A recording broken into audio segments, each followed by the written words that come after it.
Friends, आज हम लोग बात करने वाले हैं potential energy of A charge in electric field. यानी कि किसी भी आवेश को यानी कि चार्ज को जब आप किसी इलेक्ट्रिक फील्ड में रखोगे तो उसकी पोटेंशियल एनर्जी क्या होगी। देखिए, सबसे इंपॉर्टेंट चीज़ तो ये है कि आज की वीडियो में हम लोग पोटेंशियल और पोटेंशियल एनर्जी के बीच में एक डिफरेंस देखेंगे कि इन दोनों के बीच का डिफरेंस है क्या। ठीक है, उसको समझेंगे। जैसे आपको पता है कि जो चार्ज होता है वो अपने आसपास एक इलेक्ट्रिक फील्ड निकालता है। मान लीजिए कि इसकी एक डायरेक्शन हम लोग ये पकड़ लेते हैं, जहाँ पर आर दूरी पर एक पॉइंट मान लेते हैं हम लोग P और एक पॉइंट मान लेते हैं हम लोग Q। ठीक है, अब कोई आपसे कहे कि किसका पोटेंशियल ज़्यादा होगा, कौन से पॉइंट का पोटेंशियल ज़्यादा होगा, तो आप लोग पहले पढ़ चुके बता सकते हैं कि इस Q पॉइंट का होगा। क्यों? क्योंकि जो Q पॉइंट है वो इस चार्ज के ज़्यादा नज़दीक है, तो यहाँ पे इलेक्ट्रिक फील्ड की वैल्यू ज़्यादा होगी।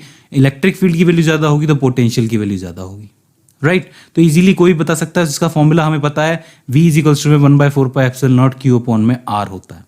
विच मीन्स अगर आप R को छोटा करते जाएंगे, मतलब जैसे जैसे R की वैल्यू घटती जाएगी किस तरफ, सोर्स चार्ज की तरफ, वैसे वैसे जो पोटेंशियल की जो वैल्यू है वो बढ़ती चली जाएगी, हायर होती चली जाएगी। तो इसका मतलब हम लोग यहाँ पर कह सकते हैं कि जो VQ की वैल्यू है वो VP से बड़ी है। तो इसका मतलब किसी भी चार्ज पे जब इलेक्ट्रिक फील्ड आसपास निकलती है तो आप लोग लोकेशन के हिसाब से बताते हैं कि कहाँ कौन सा कितना पोटेंशियल होगा। तो आपका जो पोटेंशियल है वो डायरेक्टली रिलेटेड होगा लोकेशन के साथ। ठीक है, यही चीज आप लोग दूसरे एग्जांपल में समझने की कोशिश कर सकते हैं। जैसे कि मान लीजिए हम लोग ग्रेविटेशनल फोर्स का उदाहरण ले लेते हैं, एग्जांपल ले लेते हैं। आप क्या कीजिए कि जैसे ज़मीन है, ज़मीन पर कोई एप्पल पड़ा हुआ है, कोई भी चीज़ पड़ी हुई है, तो इस वक्त इसकी जो पोटेंशियल एनर्जी है वो बिल्कुल ज़ीरो होगी। तो अब हम लोग क्या करते हैं कि इसको इस पोजीशन से उठा करके थोड़ा ऊपर ले जाते हैं, यानी कि इसका थोड़ा सा डिस्प्लेसमेंट करवा देते हैं। तो ऑब्वियस सी बात है, इसको ऊपर ले जाने में हमें कुछ ना कुछ वर्क करना पड़ेगा। तो वो वर्क क्या होगा? Force multiply by displacement. मान लीजिए कि डिस्प्लेसमेंट जो है वो x का हुआ है, तो मैं इसको इस लोकेशन से इस लोकेशन पर ले गया हूँ और यहाँ पर लाने में मैंने कुछ वर्क किया है। ठीक है, वर्क जो होता है वो जूल के अंदर होता है।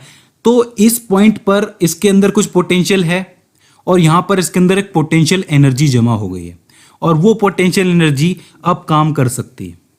समझ रहे हैं क्या है भाई? पहले ज़मीन पे पड़ा हुआ था सेब, तब उसके अंदर क्या है कि फोर्स ने उसको खींच रखा था, वो एक पॉइंट था, वहाँ पोटेंशियल था बट ज़ीरो था पोटेंशियल। यहाँ मैं इसको इस पॉइंट पे, इस लोकेशन पे लेकर के आया हूँ, तो यहाँ पर पोटेंशियल की वैल्यू कुछ है, लेकिन यहाँ पर पोटेंशियल एनर्जी भी स्टोर हो गई है और वो अब नीचे जाने के लिए तैयार है। जैसे ही आप लोग इस सेब को छोड़ोगे वैसे ही नीचे गिर जाएगा। ठीक है, तो इसका मतलब इसके अंदर कुछ एनर्जी होगी। इसी तरीके से अगर मैं इस सेब को थोड़ा सा और ऊपर लेके चला जाऊँ, मतलब इस बार मैंने क्या किया, इसका और ज़्यादा बढ़ा दिया डिस्प्लेसमेंट, तो जो फोर्स है वो और ज़्यादा स्ट्रांगली काम करेगा, क्योंकि डिस्प्लेसमेंट बढ़ गया तो फोर्स की वैल्यू भी बढ़ जाएगी। राइट, फोर्स की वैल्यू बढ़ गई तो यहाँ इस पॉइंट पे पोटेंशियल ज़्यादा है। अब जब पोटेंशियल ज़्यादा है तो पोटेंशियल एनर्जी भी ज़्यादा स्टोर हुई है। ठीक है, अगर सेब की जगह अगर आपके हाथ में कोई बॉल होती तो जो आप इसको यहाँ से नीचे गिराते तो वो और ज़्यादा ऊंचा उछलती गिरने के बाद। ठीक है, अब आप क्या करेंगे कि इसी सेब को थोड़ा सा और ऊपर लेके जाएंगे। इस बार जो डिस्प्लेसमेंट है उसको और बढ़ा देंगे, ऊपर की तरफ ले जाएंगे। तो डिस्प्लेसमेंट बढ़ गया तो फोर्स बढ़ गया, फोर्स बढ़ गया तो पोटेंशियल भी बढ़ा और पोटेंशियल के साथ साथ पोटेंशियल एनर्जी भी ज़्यादा स्टोर हुई। तो आप लोग यहाँ पर गौर से देख सकते हैं कि एक लोकेशन ये है, एक ये है, एक ये है और एक ये है। 4 लोकेशंस है। चारों लोकेशंस पे अपना अपना पोटेंशियल है और चारों ही पोटेंशियल पर पोटेंशियल एनर्जी अलग अलग स्टोर होती है। तो अब यहाँ पर मेन चीज़ समझने की कोशिश कीजिए, ये जो लोकेशन पॉइंट्स हैं ये पोटेंशियल के बारे में हमें बताते हैं कि यहाँ पर पोटेंशियल है, लेकिन जब तक आप लोग उस ऑब्जेक्ट को इस पॉइंट तक लाओगे नहीं तब तक पोटेंशियल एनर्जी स्टोर नहीं होगी। एक बार फिर समझिए, मान लीजिए कि सारे के सारे एप्पल जो है वो ज़मीन पे पड़े हुए हैं, लेकिन आपने क्या किया है, पॉइंट मार्क आउट कर लिया है। मतलब ये वाला पॉइंट भी मार्क आउट है, ये वाला भी मार्क है, ये वाली भी मार्क है। ठीक है, आपको पता है मैं यहाँ तक लेके आ जाऊँगा तो ज़्यादा से ज़्यादा जो है पोटेंशियल एनर्जी स्टोर हो जाएगी। तो ये जो मार्क हैं ये मुझे बताते हैं पोटेंशियल के बारे में, लेकिन जब तक मैं इन मार्क्स के ऊपर किसी ऑब्जेक्ट को यानी कि एप्पल को लेके नहीं आऊँगा तब तक पोटेंशियल एनर्जी स्टोर नहीं होगी। समझ रहे हैं? एक और नॉर्मल एग्जांपल अगर मैं आपको दूं, जैसे मान लीजिए कि आपके सामने दो व्यक्ति हैं, एक आपको दिख रहा है बिल्कुल बॉडी बिल्डर जैसा और एक थोड़ा कमजोर नजर आ रहा है आपको। हमें अच्छी तरीके से पता है कि इस वाले के अंदर पोटेंशियल ज़्यादा है और इस वाले के अंदर पोटेंशियल कम है अगर आप इसको लड़वाओगे तो। क्यों? क्योंकि दिख रहा है कि ये कसरत भी करता होगा, एक्सरसाइज भी करता होगा, प्रॉपर डाइट भी लेता होगा, इसने नहीं ली है, ये कमज़ोर है। ठीक है, तो इन दोनों में पोटेंशियल ज़्यादा है। लेकिन अगर आप इस बॉडी बिल्डर को 4 दिन खाना नहीं खिलाएं तो इसके अंदर एनर्जी होगी? नहीं होगी। लेकिन इसका यह मतलब नहीं है कि इस बंदे में लड़ने का पोटेंशियल नहीं है। पोटेंशियल तो है, लेकिन इसके अंदर इस वक्त एनर्जी नहीं है। एनर्जी क्यों नहीं है? क्योंकि हमने इसको खाना नहीं खिलाया 4 दिन से। इसको खिलाया है तो ये लड़ सकता है, एक हद तक लड़ सकता है अपने पोटेंशियल के हिसाब से। तो इसी तरीके से यहाँ पर जो एप्पल के मार्क्स हैं, इनमें पोटेंशियल है, इन पॉइंट्स में पोटेंशियल है, लेकिन वो पोटेंशियल एनर्जी जमा करने के लिए हमें एप्पल को इन पॉइंट्स तक लाना पड़ेगा। That's the game, that's the difference between potential and potential energy. ठीक है, ये चीज आपको याद रखनी है। अब इसी सेम चीज को आप लोग इलेक्ट्रिसिटी के टर्म्स में भी समझ सकते हैं कि एक आपके पास बड़ा सा चार्ज है जिसकी कुछ इलेक्ट्रिक फील्ड बाहर निकल रही है। आप एक टेस्ट चार्ज लेकर के आते हैं बहुत दूर से, मान लीजिए इनफाइनाइट से लेके आ रहे हैं। एक बार आप लोग वर्क करते हुए इसको इस पॉइंट तक ले आते हैं, फिर थोड़ा और आगे इस पॉइंट तक ले आते हैं, फिर थोड़ा और आगे इस पॉइंट तक ले आते हैं। ये तीनों जो लोकेशंस हैं ये आपको पोटेंशियल के बारे में बताएंगी।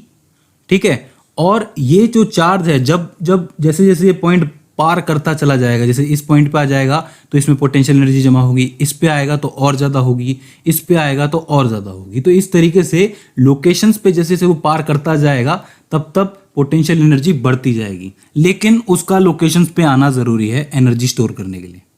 ठीक है, तो इसका मतलब ये जितने भी मार्क्स हैं ये एक तरीके की इंफॉर्मेशन है कि भैया ऑब्जेक्ट को यहाँ लेके आओ तो मैं आपको एनर्जी स्टोर करके दूंगा। तो अब क्या होता है कि हमें पता है कि जो आपका पोटेंशियल होता है वो पोटेंशियल इज इक्वल्स टू में W अपॉन में Q, यानी कि टेस्ट चार्ज पर किया हुआ काम, टेस्ट चार्ज पर किया हुआ जो वर्क होता है उसको आप लोग पोटेंशियल कहते हैं। ठीक है, तो अब यहाँ से हम लोग क्या करेंगे, वर्क की वैल्यू निकालेंगे। क्यों निकालेंगे वर्क की वैल्यू? क्योंकि पोटेंशियल एनर्जी जमा करने के लिए हमें क्या करना पड़ेगा, हमें इस ऑब्जेक्ट को यहाँ से यहाँ तक ले जाना पड़ेगा, तो उसके लिए कुछ वर्क करना पड़ेगा।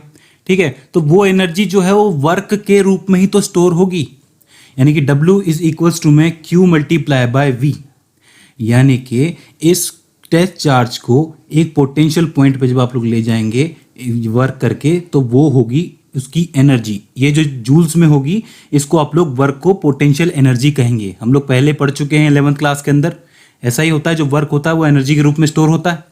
ठीक है, तो इस तरीके से ये जो एनर्जी है ये आपकी वर्क के रूप में स्टोर होगी।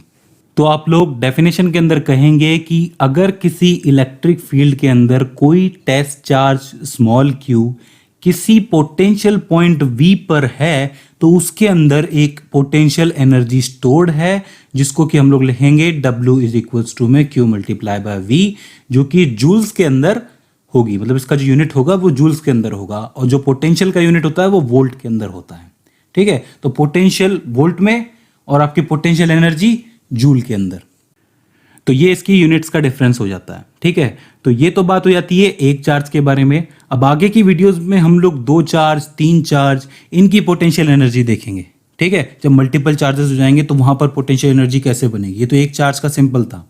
सो आई होप आपको ये सिंपल कॉन्सेप्ट समझ में आया होगा, आपको पोटेंशियल और पोटेंशियल एनर्जी के बीच का डिफरेंस समझ में आया होगा। इसके बाद भी आपको इसके अंदर कोई क्वेरी आती है, कोई क्वेश्चन आता है या फिर हमसे कोई गलती हो जाती है तो प्लीज़ आप हमें कमेंट सेक्शन के जरिए पूछिए। सो फ्रेंड्स, आज की इस वीडियो में बस इतना ही। See you in the next one.